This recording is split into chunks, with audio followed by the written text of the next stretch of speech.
what? It's Friday and we're here with another Life Downloaded. It is Friday, it is 12 o'clock. As promised, we are here. I am here with my lovely podcast wife, who I'd never be without in this kind of situation. The glamorous, the wonderful Samantha Rank. Say hi, Sam. Hi everyone. I'm not feeling very glamorous today. I'm feeling exhausted. So expect a grumpy Samantha today. I'm sure you're all really excited to hear that. A grumpy Samantha. Oh no. I shall I do a know. dance to make you happy. There you go. I know, please. Yes, please. Yes, There you go. please. For those that are listening on the podcast, I've just sort of done tap dancey hands. Yes. And to get ahead of ourselves this week, because we always leave this to the last minute.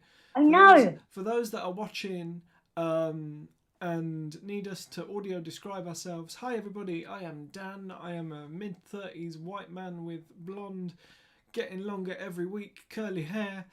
I'm wearing sort of a aqua bluey green t-shirt. And I am Samantha. I am a wheelchair user.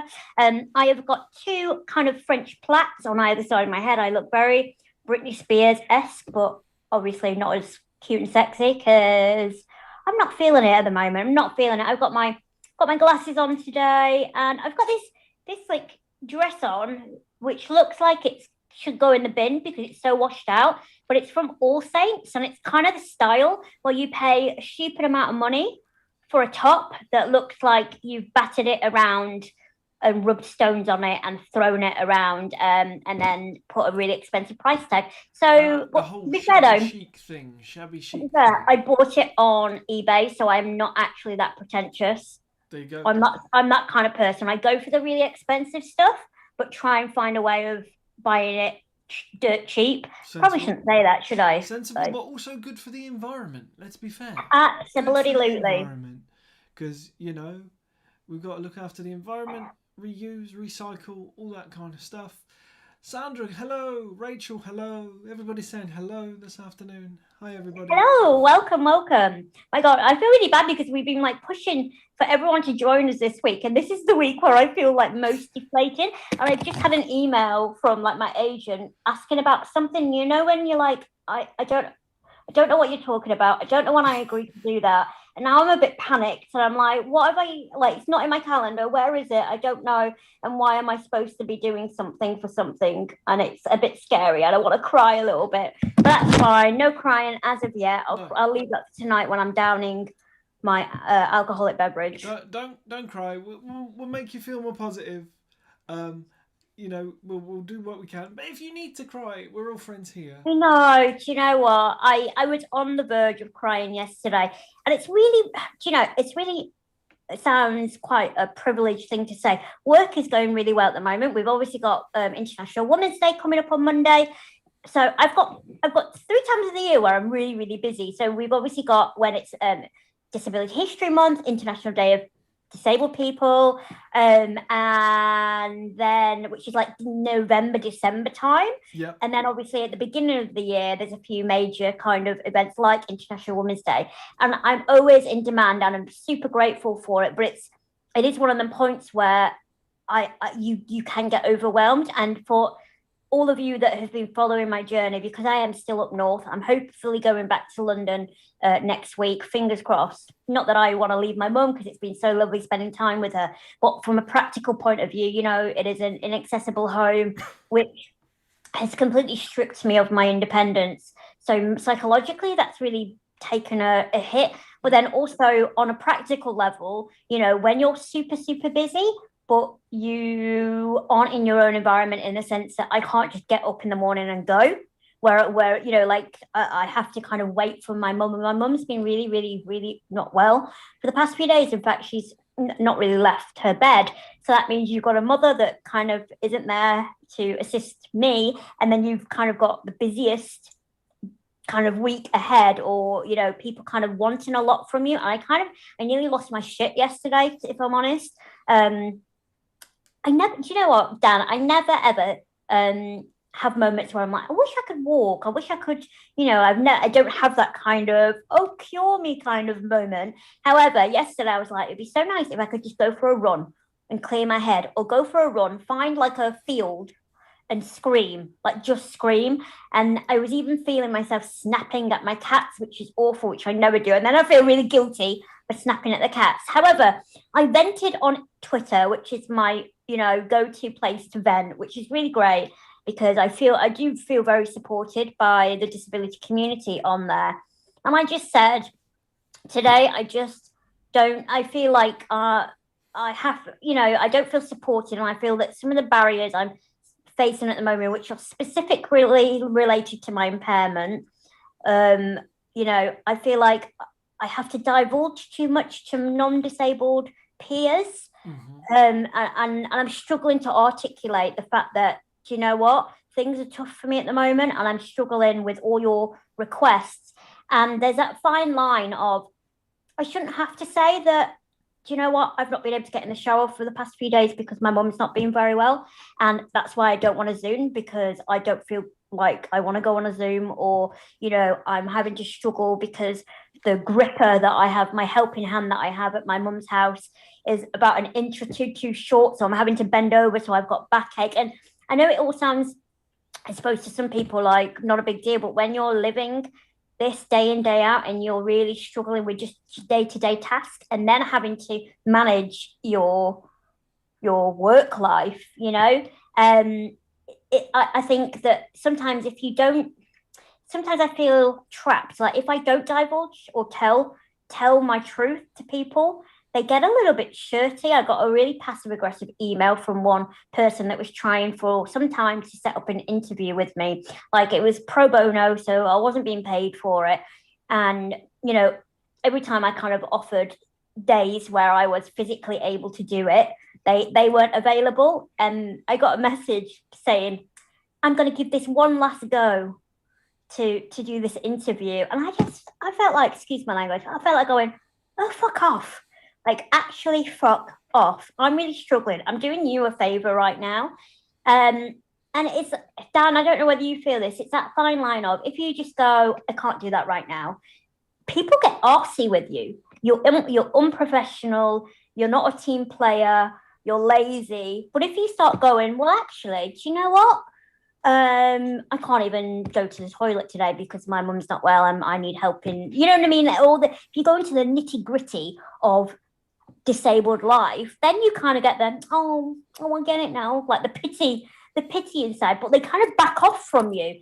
And I'm a bit like, I shouldn't have to go down that rabbit hole of telling people my intimate, stories. Hashtag I'm talking about it on here, but I feel very safe in this environment because I know the people that follow, are sympathetic. Sorry, I know I'm going on, and I will let you chip in. But do you know what I mean? I just felt really like, oh, yeah, that's how I felt yesterday in particular, and a little bit like that today.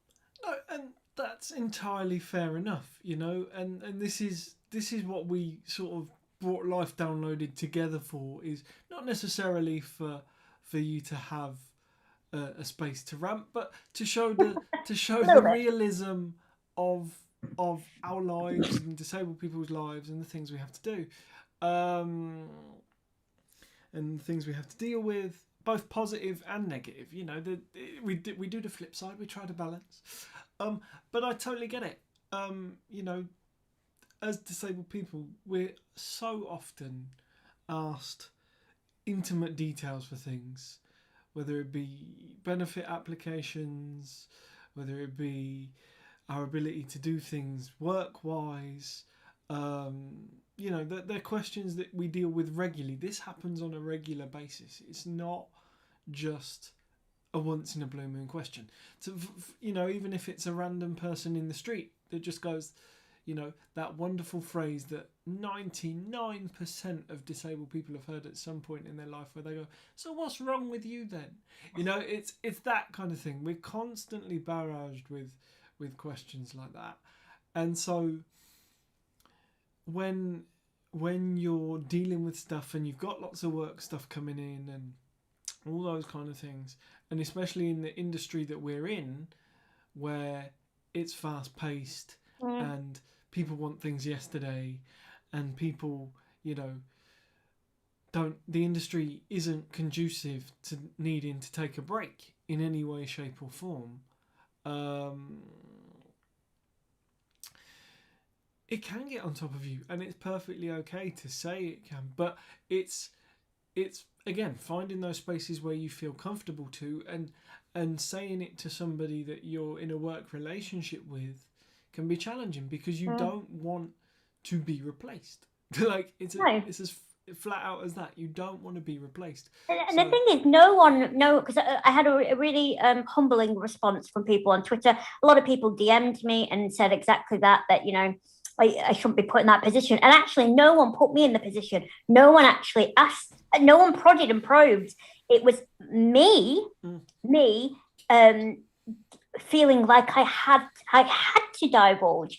So people would message me asking me for very simple things like, can I get a quote for this for Monday? And if I didn't get back to them like within X amount of hours, they were like, hi, just nudging you for this quote. And then I got on the defense going, whoa, it's back off, like give me a minute, like I'm in pain right now. So no one asked me like, why aren't you getting back to me? What are the reasons for? But I felt like I need to get them off my back. I felt like I needed to be explicit. Maybe I need to be more comfortable with going, I'll get back to you when I get back to you. You know what I mean? Maybe that's a character flaw in myself where I feel this internalized kind of ableism, I suppose, what it is, that is I need to overcompensate for my disability or explain things to people. But I think the main message, or the main thing that I want, from non-disabled people and people who call themselves allies and want to work with us and want to, be inclusive and think about disability, is that I want you to preempt our needs. So as much as you can. Yeah. As much as you can, obviously you're never going to know what it's like to live my experience. And, that's why I don't use the term empathy, rather sympathy. But, if you're dealing with someone who's been I'm open about my brittle bones and that I'm in pain, or and a byproduct is fatigue. It's like, I would just love for someone to go, do you know what? They've not got back to me. And instead of going rush, I'm actually going to say, just checking in that you're all right, or give them a few extra hours, because in your own mind, you thought, they've told me that they struggle with fatigue. So maybe I'm not going to be like overbearing on them. And I don't actually think that is too much to kind of implement in your work, because as a teacher, when I work with SEND kids, or whatever, a mixed sets of groups of kids, I had to do something we call differentiation. As a word for you. That's a big word for lunchtime. I had to differentiate the work in my classroom. I had 35 kids of different abilities, some that were kind of high flight, not high flight. What is the correct term? My brain is really, really on a go slow today. I really apologize. You had kids that were kind of top of the class that were exceeding their average, peers.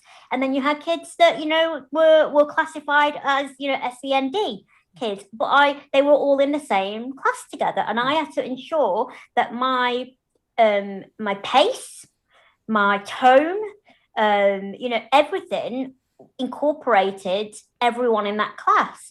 So I think and that came under, Every Child Matters, which is, kind of the gospel of, anyone that teaches children. And I just think, why can we not do this within a working environment? Why do I feel very much under pressure, like you said, that if I turn around and go, I can't right now, can you give me an extension, or I'm facing this, maybe they'll go to someone else. And I don't know, it might be my own kind of insecurities there. But to be honest, I have had lived experience of that as well. So I'm not kind of manifesting this in my mind, and creating a bigger issue than it actually is. Yeah, I mean, it's a combination of all of the above, I think. And I don't think, it's solely a disabled person issue either. I think society feels it generally, but because we are in this society, and we are in this, you know, thing of you have to, and we're fed by government and the media that you have to be productive, you have to get fit, you have to do this, you have to do that. You know, whether that's the right thing or wrong thing, it's a big strong narrative within media and social structure. I'm getting really deep. That to break that cycle is hard. To break that cycle is really hard, and you need to break that cycle as an individual is even harder. So it's about big groups of people getting together and going, this isn't working, we need to change how we work, and making a conscious effort from society as a whole, I think. But, you know, there's that thing of you work on yourself as well. So it's a really big mixture. Absolutely. And I do feel, you know, I like me kind of, so I've been in London now. So February was my nine-year kind of anniversary. But yeah, I know, I made it. But prior to that, I used to have PTSD as a child from hospital, and then losing a parent very young, and how that manifested was night terrors, you know, absolute anxiety. I used to get extremely worried all the time, worried about my other parent dying, worried about fracturing, worried, just everything worried me. And even I was thinking back when I had my first teaching position, I used to cry like a lot, you know, and I don't even want to use the word sensitive. I was just hyper emotional to if you know, anyone had a crossword with me, or if anyone didn't think I was pulling my weight, or if anyone, you know, kind of said, Samantha, like, you're talking too much, will you, you know, kind of concentrate on the work that's at hand. I used to take everything really, really deep. You know, I am definitely an empath, and I've definitely worked on myself. I've definitely been more assertive in the sense of saying no to things now. You know, even before Christmas, I had a bit of a meltdown, and I said to my agent, look, like, clear my calendar, you know, and I've never done that. And that was for paid work, unpaid work. I hate letting people down. So I've definitely improved in that sense. I say no to things. I'm even going to have a word with the Metro, because next week's going to be chocker, and then I'm traveling on the weekend. So, you know, when we get off from this, I'm going to message the Metro, who I write for regularly. And they're always really great, to be honest. They're amazing. And I'm going to say, can I extend, you know, instead of next Tuesday, I want to, you know, extend the deadline. And whereas there would be a time where I wouldn't, and I'd physically make myself ill at night. I'd wake up and have panic attacks and physically be sick.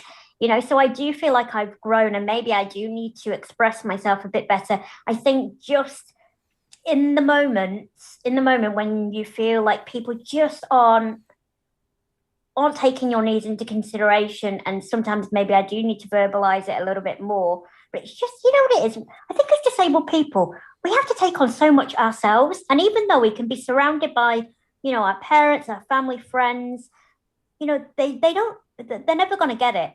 They're never going to get it. And sometimes you can feel really lonely as a disabled person, you know, even though you've got other disabled friends, but our experience of disability is so unique. And I think that's what it is. Sometimes I get frustrated because I feel lonely. Let's get deep. Let's get really deep. I feel lonely. And what I'm saying is, when I snap at people, when I say to people, look, back off, why are you pestering me for this work? I'll get it to you. You know, I'm a professional. I think what I'm actually saying is, I feel lonely. I just want a little bit more support from everybody in my life. I want you to recognize the barriers I face, and acknowledge that, and you know, not leave it up to the person with a disability, the individual, to work around you. Yeah. And your needs and your schedule and the way you work. I think that's probably what I'm ultimately saying to people. It's like, I'm tired. It's a little bit like dating, you know, when I said about I have trouble with dating. And it's that whole fatigue of having to educate people. I want to date someone. I'm not saying they're going to be a whiz at disability rights, but I don't have the energy to educate someone on the basics of disability. You know, when I get comments from guys going, So can you move your legs then? It's like, why wouldn't I be able to move my legs? Because in your mind, the way you've stereotyped disability is you see wheelchair user, it's tiring. Being disabled is tiring. Can I get an amen?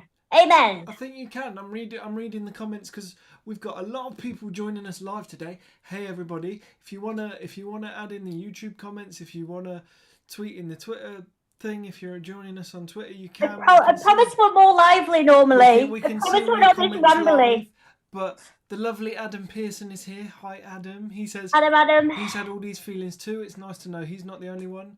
The amazing Dr. Amy Kavanagh has just given you an amen. Amy. She's like, ableism is an isolating experience. Rachel on Facebook has turned around and said she gets it.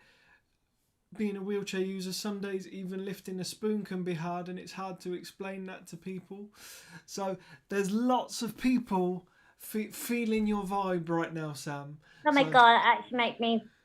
I won't cry because I think that if I start to cry, my bladder might go, and I do need a wee. Already, we've only just started. I know these are like 20 minutes in advance. I know these are two different entities, but I feel like I bent forward on my bed like yesterday to give my cat a love, and my bladder just went a little bit. I was like, wow, this is fun.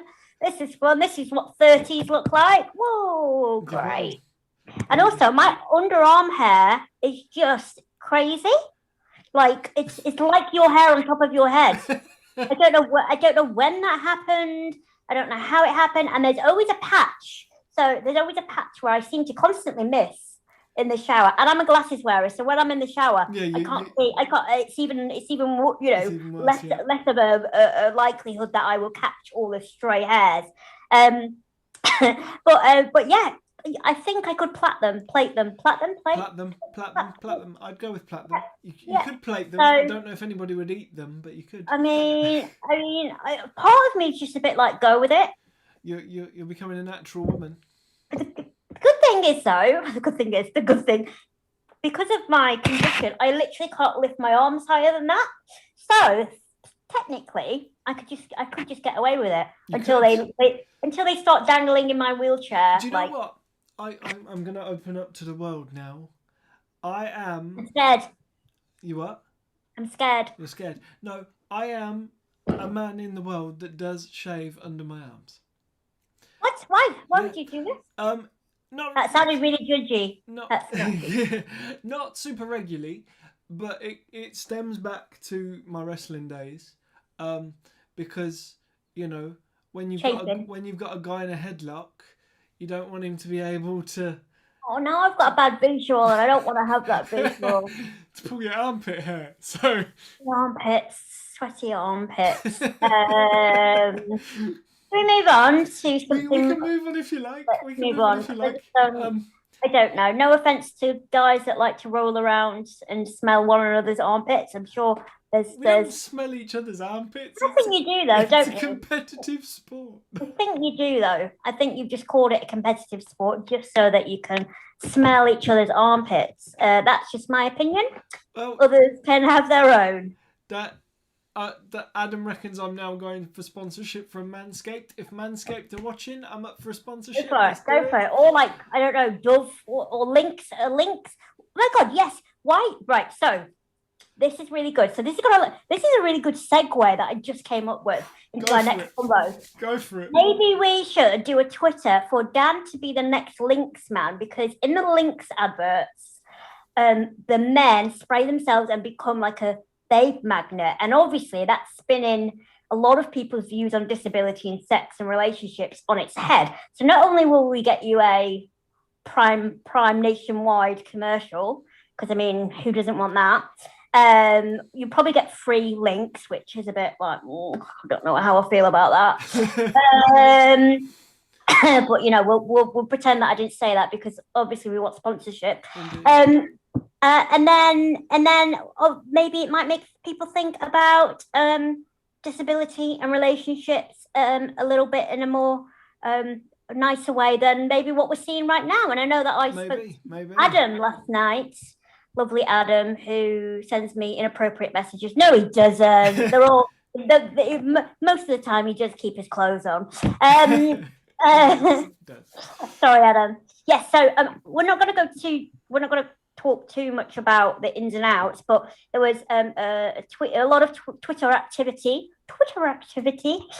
about two comedians that did a sketch about disabled women in particular, and it was just, I mean, it upset me to quite a substantial amount. Of they were making fun out of like the catfishing, which is where you know meet someone and they're not who they are meant to be, and they were talking about wheelchair users, but then they went really deep into well, would you date someone in a wheelchair? It depends what type of wheelchair. If they're in an electric wheelchair, then no. And if it was just there's comedy and then there's pure discrimination, ableist, disgusting human beings.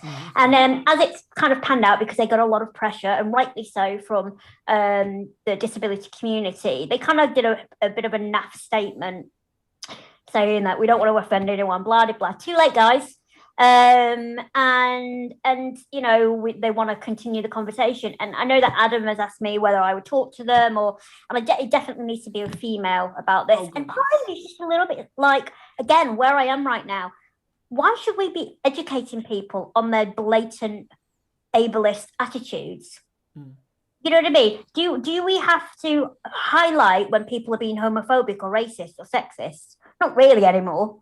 Like, you know what I mean? Like, I just don't, there's just no room for this type of ignorance and the harm that it actually does. It's perpetuating a negative stereotype that not only, you know, is on the surface, you know, discriminatory, but it actually cuts deep. You know, I know for a fact that I am still single because I've got a lot of internalized shit going on where men have, you know, treated me as objects of their sexual fetish, or, you know, not seen me worthy enough of dating, you know, or I'll hold your hand when we're not in public, and then when we're, you know, that kind of thing. So it's psychologically, that is a big mind fuck. Oh yeah. Excuse my language. I'm using the F word quite a lot today. It's all right, I feel it's appropriate. We you know what I I mean? It with the explicit label. We're allowed.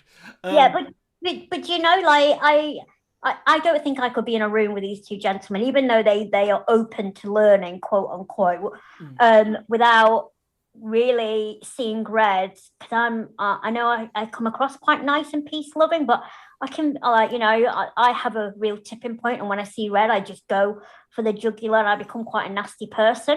Years of bullying trained you well. It does.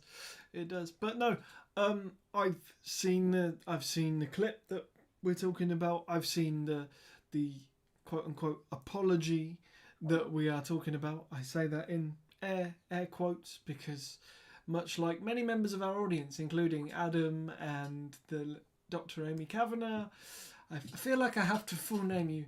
Dr. I know, right? I like that though. And when I become a doctor, you have to do the same.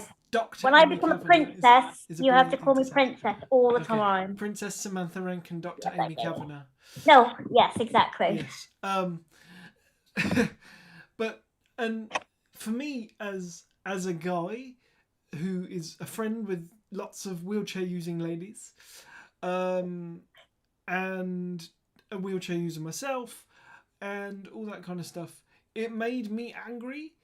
And just because of the nature of who I am, there was part of me that went, right, I'm putting my wrestling boots on, I'm getting my knives, I'm going up to Liverpool, and I'm putting these guys in a headlock. I'm putting these guys in a headlock, and I'm not gonna shave my armpits.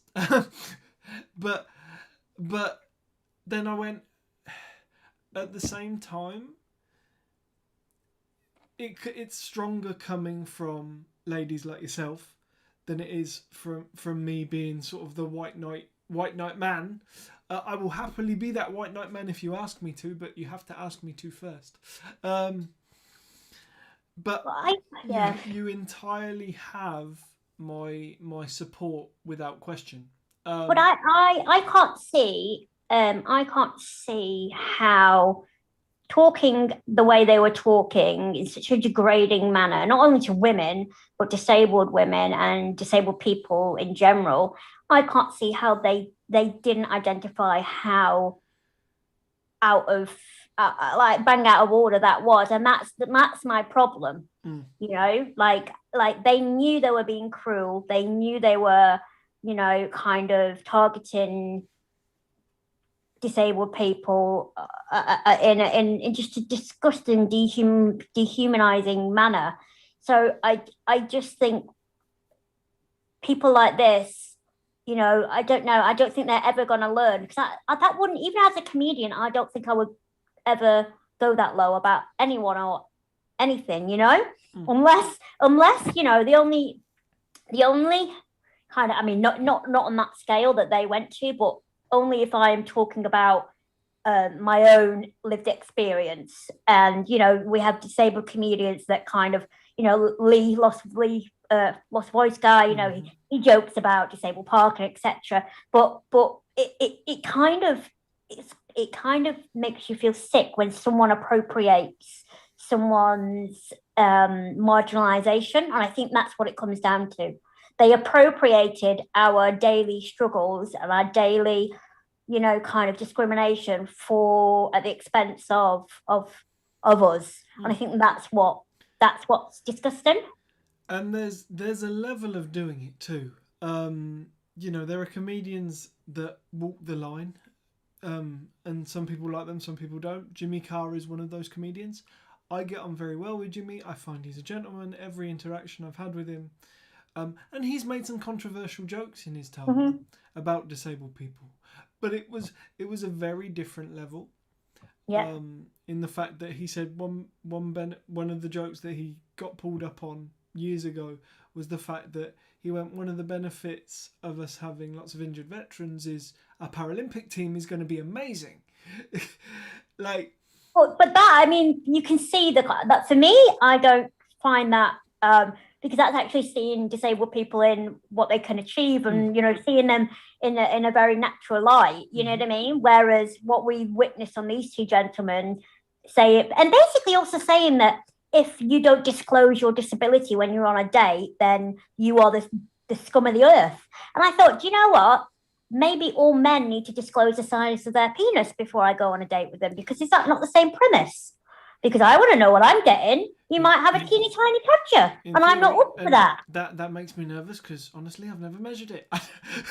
No, but I mean, I never would. But do you know what I mean? No, exactly. You don't, just because you have a physical disability or even a hidden disability it's no one's business, and you shouldn't feel that pressure to have to disclose that to anybody. I mean, how many people have got skeletons in their closet? Like, everybody on a first date hides something. Everybody. People even say you can be married, like, you never know anyone. Even if you're married to them and live with them, you actually never know what's inside someone's head. And that is absolutely true. So even that just kind of blew my mind. And it kind of demonized disabled women, saying that you're being shifty or shady because you didn't disclose your disability. It's like, well, you might be an absolute knobhead. You didn't disclose that, did you? It's true. Sam dropping truth bombs, in the words of the lovely I feel Dr. like I need Amy to Kavanagh, who I'm going to full name again. She says, "Oh, Sam, you're a legend." So it's safe to say, that generally our audience agrees with you, as do I. And just rub the scar in my eyeball. That's really unpleasant. Oh, there you go. Doing really well today. Oh, I'm grumpy. But you see, this is one of those as well, and it's something else that came up on Twitter during the week. Twitter, we do love you. We do love Twitter, basically because you give us all our material. But this came up on Twitter earlier in the week, and the fact that the government is doing a disability, and it ties in rather nicely with this. Oh God, yeah, that one. The government are doing that one. Exactly. Hashtag roll my eyes. Hashtag roll your eyes. Yeah, are doing a disability consultation to try and shape policy, governmental policy around disabled people, and they released one of the questions in this survey that they've released. I can't remember the exact question off the top of my head now that I've mentioned it. Complete brain fart. somebody's going to try and fill me in the comments now, I think. It basically said it was like a timeline. You know, like when you go into hospital and you get like, what's your pain level? And you get like the one. Yeah. Smiley face and then a grumpy face. So it basically said, how likely are you to date? You know, would you date someone with a disability? It was pretty much that, wasn't it? Yeah. And it had like, you know, agree, just like, you know, strongly agree. But what was weird was the neutral one was neutral, but then the agree emoji had a upside down sad face. The agree emoji had a sad face, and the disagree emoji had a smiley face. Now, but even the question itself, though, even if that was an error, even the question itself, what's that got to do with the bag of chips? How does falling in love with somebody and feeling attracted towards someone shape policies? Indeed. I don't know. Am I missing something with that? Because people had kind of like a mixed view on it, but I was just a bit like, why do we constantly have to bring up sex and disability? Why are we still so obsessed with relationship and disability? Well, you see, if I was being controversial, one could argue, because, you know, the plight of unpaid carers that we've covered here on Life Downloaded. If more people are dating disabled people, that's potentially more unpaid carers, if I'm being controversial. Oh, okay. Because I mean, that is probably how, you know, that's probably how the government works. So yeah, I mean, I get that, but for me, it's like, if you're going to have that question on a survey for disability, I hope you're going to have that question on a survey for race or gender or something. I think my issue I have with this thing is this othering of disabled people. Well, this is like, if you're going to do it for everyone, if you're going to ask, you know, how do you feel about you know, dating someone from the BAME community? Agree. Just if you're going to have that, because we want to look at how, you know, perhaps the Black Lives Matter movement has impacted our relationship with, you know, people from different ethnicities, then I mean, I'm still not keen on the question, but I'm a bit like, okay, fair enough. So we're all seeing people as people, as we should under the Equality Act. But I bet you they don't. No, I bet you they won't. I bet you they won't. And the fact is, you know, Lisa S in the YouTube comments has said very tongue-in-cheek, because gasp, you might breed. Oh yeah! Oh my god! Yeah, I never thought of that. Yeah. We don't want that, do we? No. But you know, it is one of those things where you just kind of go, why do you need to know that question? Unless, of course, on some weird, strange roundabout, you think people dating disabled people is going to boost the economy tenfold because we're all going to be taken out for dinner. Who knows? Like, it's just one of those ridiculous questions. And Amy, for your benefit right now, I look like I've been slapped around the face. My facial expression is like as my father used to say, you look like you've got a slapped arse. That's my expression right now.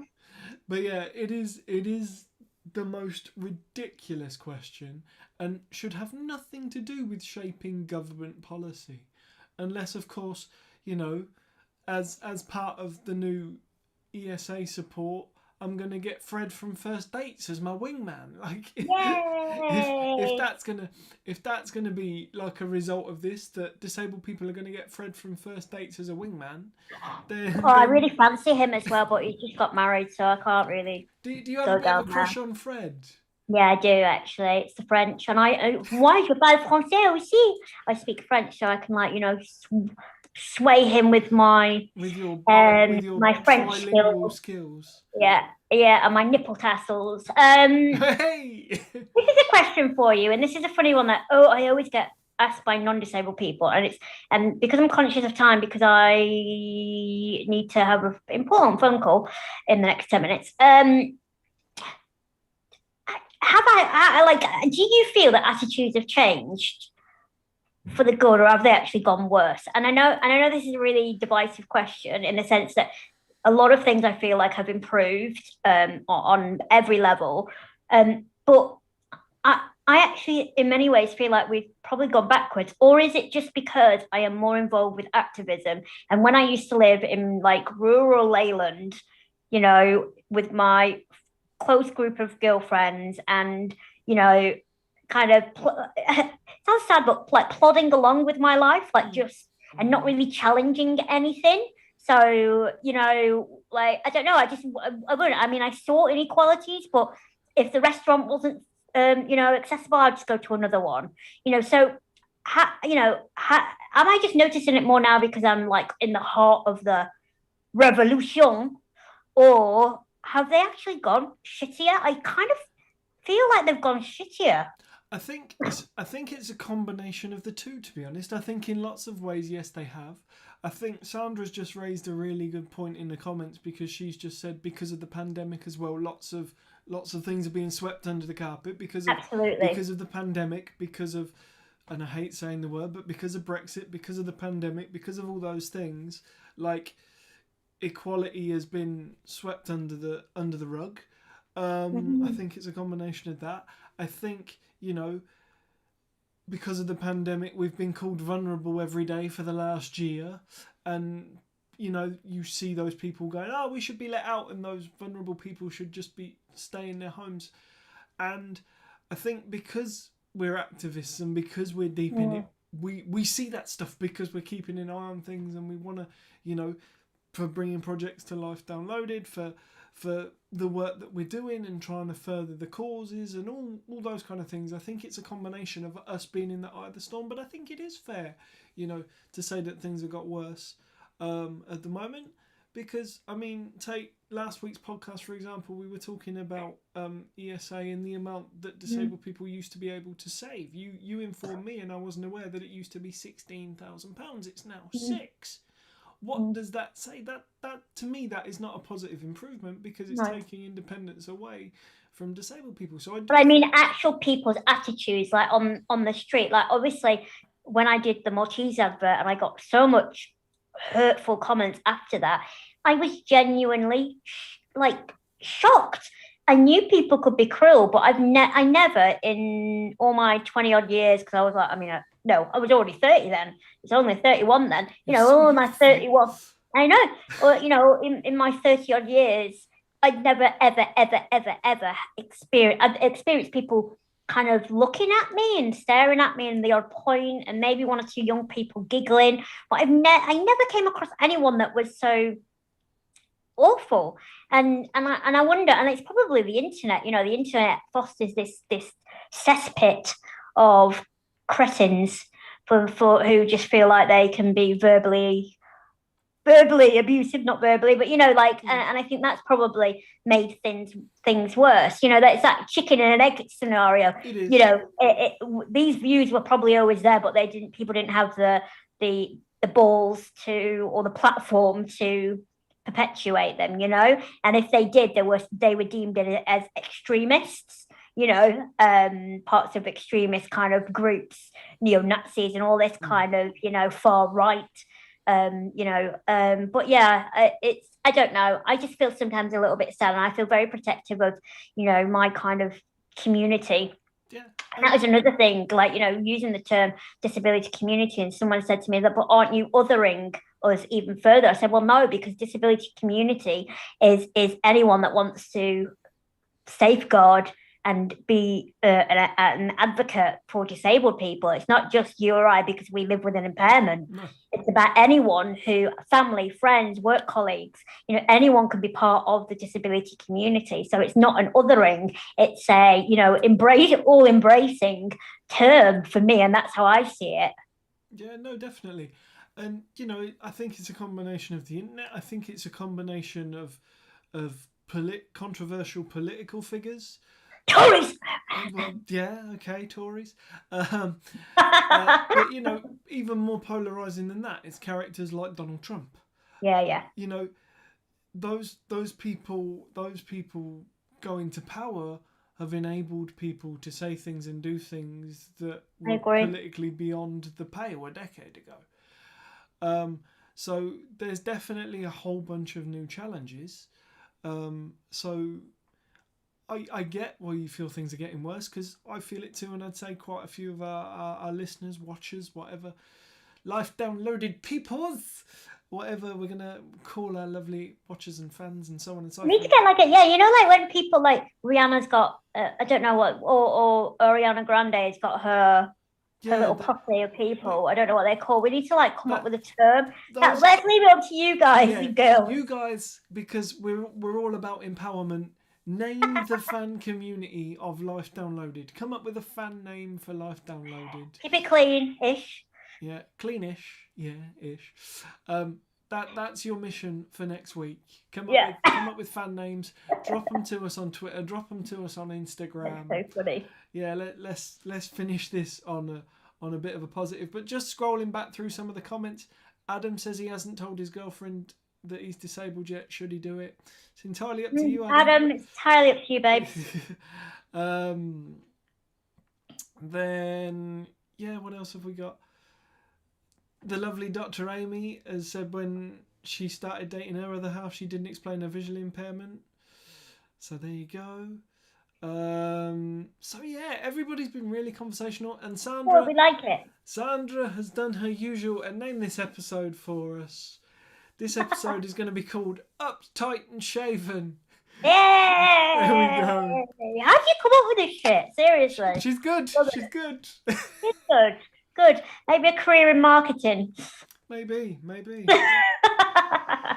really do need a wee, so I am going to go. Okay. So, because Sam's bladder is dictating the end of our podcast, but we have just about reached our usual 45-minute limit. Everybody, it's been lovely having you. Please come back for the next episode. If you're listening to us or watching us on Catch Up, come join us live if you can. And I have been Dan Edge. The lovely lady next to me is my podcast wife, Samantha Rank. This has been Life Downloaded, Uptight and Shaven. And we'll see you all next week. Stay safe, look after one another. Bye, everybody. Bye.